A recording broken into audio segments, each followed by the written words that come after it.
لا نفتح نيران على الشعب. حظر النشر تحول إلى نشر المحظور، فالصحف تزخر بالتسريبات عما قيل إنها شهادة المشير طنطاوي. نشر أحد الصحفيين على موقع تويتر تفاصيل الأسئلة التي وجهت إلى طنطاوي وإجاباته. تلك الجلسة التي استغرقت نحو ساعة.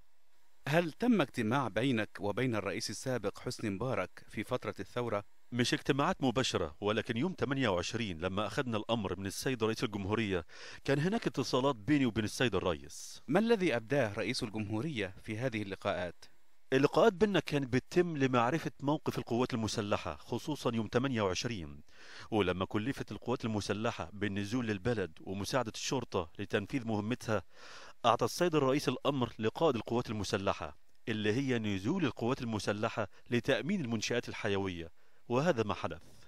هل وجه رئيس الجمهورية السابق المتهم محمد حسني مبارك أوامر إلى وزير الداخلية العدلي باستعمال القوة؟ ما عنديش أي معلومات عن هذا، وأعتقد أن هذا لم يحدث. هل ورد أو وصل إلى علم سيادتك معلومات أو تقارير عن كيفية معاملة رجال الشرطة؟ هذا بيخص الشرطة وتدريبها، لكني أعلم أن فض المظاهرات بيكون بدون استخدام النيران. هل رصدت الجهات المعنية بالقوات المسلحة وجود قناصة استعانت بها قوات الشرطة في الأحداث التي جرت؟ ما عنديش معلومات. هل تعد قوات الشرطة بمفردها هي المسؤولة دون غيرها عن إحداث إصابات ووفيات بعض المتظاهرين؟ أنا ما أعرفش إيه اللي حصل. هل تستطيع سيادتك تحديد هل كانت هناك عناصر أخرى تدخلت؟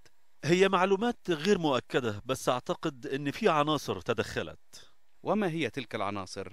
وممكن تكون عناصر خارجة عن القانون.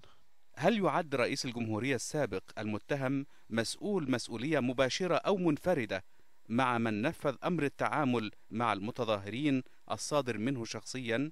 إذا كان أصدر هذا الأمر وهو التعامل باستخدام النار، أنا أعتقد أن المسؤولية بتكون مشتركة، وأنا ما أعرفش إن كان أعطى هذا الأمر ولا لأ. في الاجتماع الذي تم يوم 20 من يناير هل تم اتخاذ قرار بقطع الاتصالات؟ لم يحدث.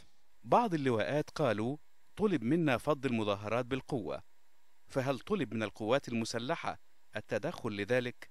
أنا قلت في كلية الشرطة في تخريج الدفعة إن أنا بقول للتاريخ إن أي حد من القوات المسلحة مش هيستخدم النار ضد الشعب.